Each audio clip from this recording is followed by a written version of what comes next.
أعوذ بالله من الشيطان الرجيم. بسم الله الرحمن الرحيم. ألم تر إلى الذين يجادلون في آيات الله أنى يصرفون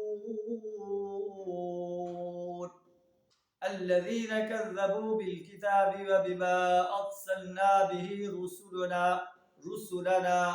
فسوف يعلمون. صدق اللہ العظیم. سورہ مومن آیت نمبر 69 اور 70 آپ کے سامنے تلاوت کی ہیں. اللہ فرماتا ہے کہ یہ سارے دلائل دیکھنے کے باوجود بھی کہ اللہ انسان کا بھی خالق ہے. اللہ نے آسمان و زمین بنایا ہے، آسمان سے بارشیں برسا کر زمین کو سرسبز و شاداب بنا دیتا ہے، اور انسان کو زندگی دے کر اسے اپنی نعمتوں سے نوازتا ہے. یہ سب کام اللہ کے ہیں، پھر بھی انسان اللہ کے بارے میں جھگڑتے ہیں. یہ کہاں سے پھرائے جا رہے ہیں؟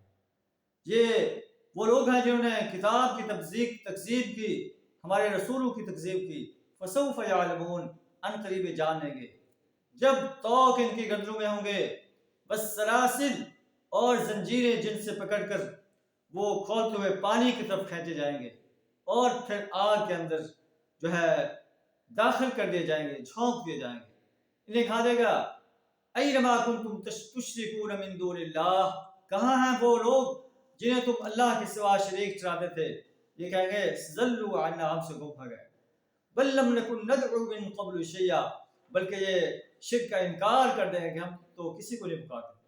کذالک یضل اللہ الکافرین، اللہ کافروں کو اس انداز سے جو ہے گمراہ کرتا ہے، اس لیے کہ یہ اپنی زمین میں ناحق تکبر کرتے تھے اور اللہ کی وحدانیت کا انکار کرتے تھے. ادخلوا ابواب جہنم خالدین فیہا، انہیں کہا دے گا جہنم کے دروازوں میں داخل ہو جاؤ، تمہیں جہاں ہمیشہ رہنا ہے. فبئس مثوی المتکبرین، متکبر انسانوں کا کتنا ہی برا ٹھکانہ ہے، بہت ہی برا ٹھکانہ ہے. اللہ سے دعا ہمیں متکبر بننے سے، شرک کرنے سے، کفر سے، نفاق سے اپنی پناہ عطا فرمائے.